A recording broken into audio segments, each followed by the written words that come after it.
거룩하신 하나님 아버지, 은혜를 감사합니다. 지난 밤에도 우리를 편히 쉬게 하시고 하나님 불러주신 이 자리로 나오게 하심을 감사합니다. 오늘도 기도로 이 하루를 시작하오니 성령께서 우리를 인도하여 주옵소서. 예수님 이름으로 기도드립니다. 아멘. 찬송가 431장 하나님께 찬양드립니다. 주 안에 기쁨 있네, 주 안에 살자. 주 안에 평안 있네, 주 안에 살자. 불안이 연기처럼 스며들어도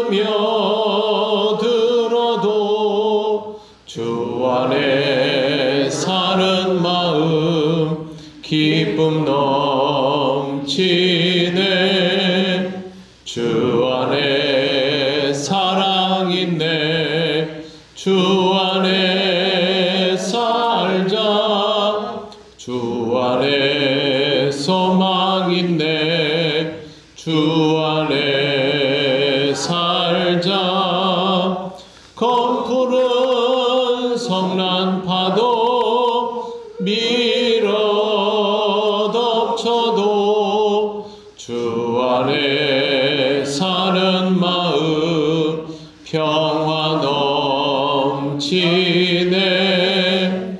주 안에 영생 있네, 주 안에 살자. 주 안에 천국 있네, 주 안에 살자. 불길이 지옥처럼 솟아올라도 주 안에 사는 마음 생명 넘치네. 하나님 말씀 사도행전 5장 7절에서 11절입니다. 한 절씩 교독하겠습니다. 3시간쯤 지나 그의 아내가 그 일어난 일을 알지 못하고 들어오니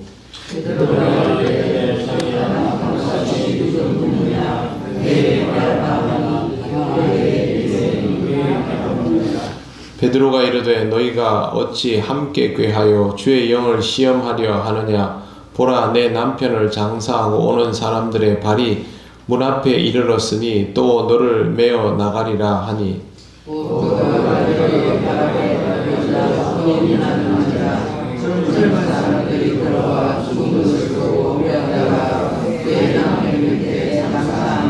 같이 읽겠습니다. 온 교회와 이 일을 듣는 사람들이 다 크게 두려워하니라.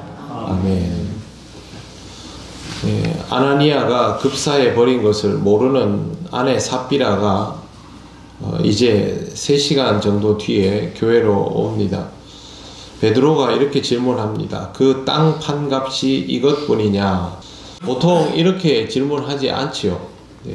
이게 전부냐? 라는 질문 속에는 이미 베드로의 의도가 포함이 되어 있습니다.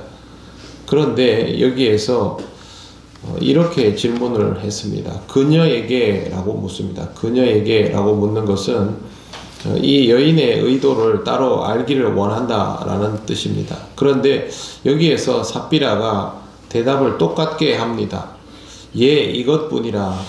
우리말로 보면 뉘앙스를 알기 어렵지만 헬라어로 보면 이게 그냥 이것뿐입니다, 이게 아니라 당연하지요, 옳습니다, 이런 뜻이 있습니다. 굉장히 단호하고 확정적으로 이것밖에 없다라는 것을 말하고 있는 것입니다. 그 말은 아나니아와 공모한 것에 대해서 양심의 가책을 전혀 느끼지 않는다는 뜻입니다. 보통 이런 상황에서 미리 이 일부를 빼돌릴 마음이 좀 있었다고 할지라도 이게 전부이냐라고 물으면 신앙의 양심이 조금이라도 있는 사람은 주저하면서 접을 수 있습니다. 좀 빼내려고 했다 하더라도 아, 이거 내가 잘못하는 일이지 라는 마음이 드는 것이 신앙생활 하는 사람의 일반적인 태도입니다. 그런데 여기에서 전혀 죄책감을 느끼지 않고 아주 단호하게 반응을 하였다면 이건 아나니아와 삽비라가 처음부터 용의주도하게 이 일을 꾸몄다는 것이죠. 그림을 그려보면 이렇습니다. 이 두 사람이 교회 공동체 안에서 굉장히 영향력이 있는 그런 위치의 사람들인데, 교회 분위기가 모두 가난한 성도들을 위해서 자발적인 헌금을 하고 있는 상태이다 보니 리더의 위치에 있는 사람들로서 자신들도 뭘 하기는 좀 해야겠고, 또 막상 하려니 좀 아깝고, 그러다 보니 둘이서 작전을 짜가지고 이렇게 신용이라도 하자, 그런 방식으로 했던 것으로 보입니다. 지금 삽비라가 베드로의 질문에 천연덕스럽게 답을 하는 것을 보면 정황상 이렇습니다. 그렇기 때문에 베드로가 말을 해도 조금도 두렵거나 주저함 없이 여기까지 일을 진행시킨 것이죠. 이건 그 교회 공동체 사람들을 속이는 것을 넘어서서 하나님을 속이는 것입니다. 신앙 없이 하나님 앞에 헌신하듯 보이는 것들은 모두 이와 같이 하나님을 속이는 시도에 불과합니다. 9절을 보시면 베드로가 이르되 너희가 어찌 함께 꾀하여 주의 영을 시험하려 하느냐, 보라 내 남편을 장사하고 오는 사람들의 발이 문 앞에 이르렀으니 또 너를 메어 내가리라 하니 라고 말합니다. 삽비라는 아나니아와 함께 이걸 주도한 사람이지요. 결과적으로는 이 모의가 주의 영을 시험하는 것이 되어버렸습니다. 주의 영을 시험한다라는 말은 이런 뜻입니다. 내가 이렇게 속이면 하나님이 알아차릴까? 하나님도 알아차리지 못할 것이야. 그래야 이걸 할 수 있습니다.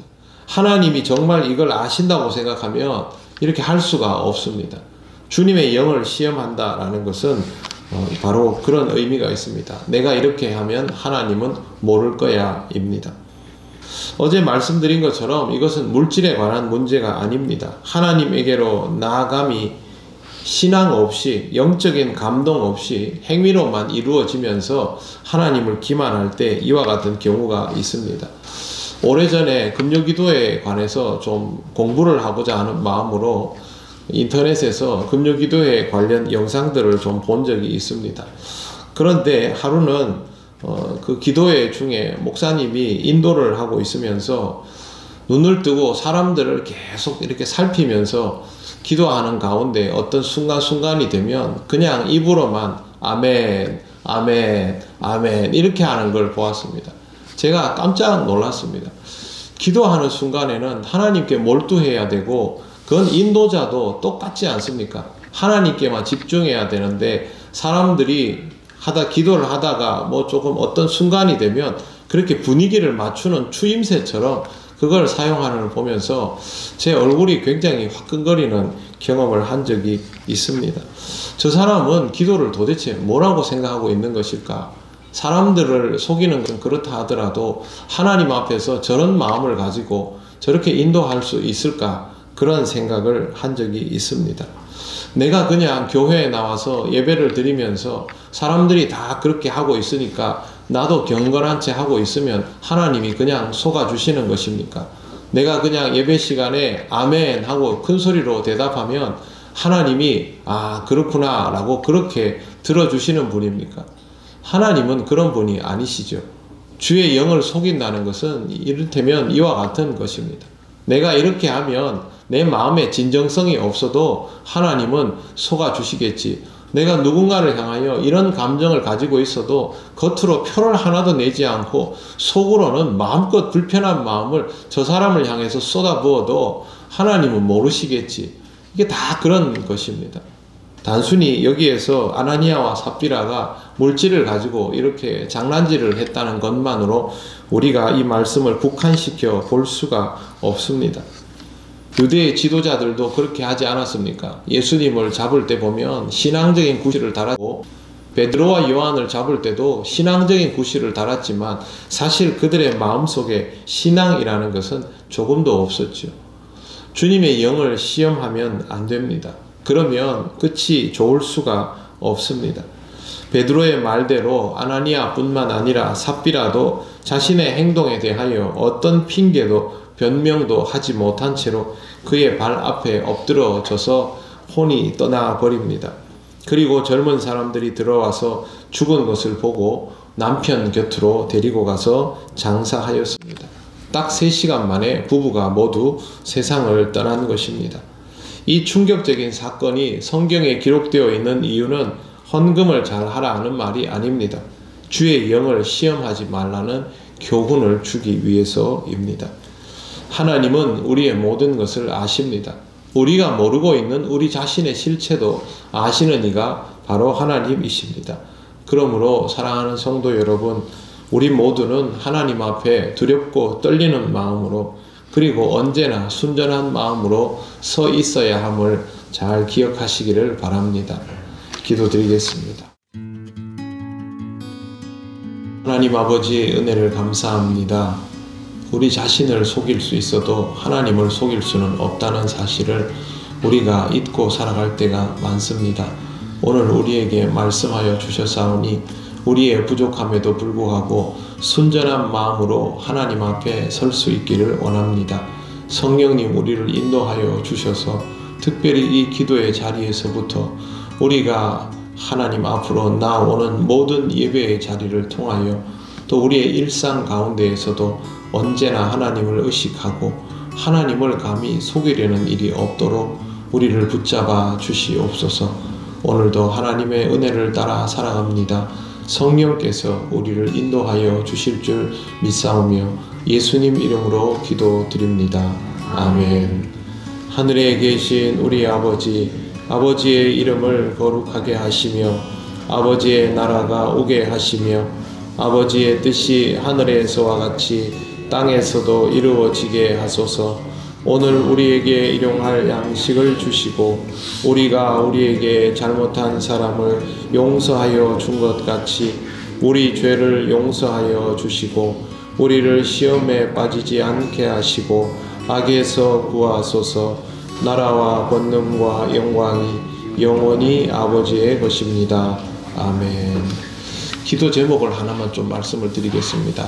이영란 집사님 수술은 잘 됐고 회복 중에 있는데 하영남 장로님이 얼마 전에 쌍둥이 손주를 보셨는데 조금 일찍 나와서 인큐베이터에 둘 다 있습니다. 근데 아직 제대로 이제 자리를 잘 잡지 못하고 한 아이는 호흡이 가끔씩 이렇게 멈췄다가 이어지는 형태가 있고 다른 아이는 움직임이 좀 적은데 혈액 공급에 조금 문제가 있는 듯 합니다. 시간이 조금 더 걸리면서 좋아질 수 있다고 합니다만 이제 막 처음 아이를 가진 부모로서는 굉장히 좀 힘들어하고 마음 아파하고 있습니다. 여러분 위하여 기도해 주시고 아이들 강건하게 얼른 이렇게 인큐베이터에서 나와서 건강하게 생활할 수 있도록 하나님께서 함께하여 달라고 꼭 기도해 주시기를 바랍니다. 기도하시고 돌아가시기 바랍니다.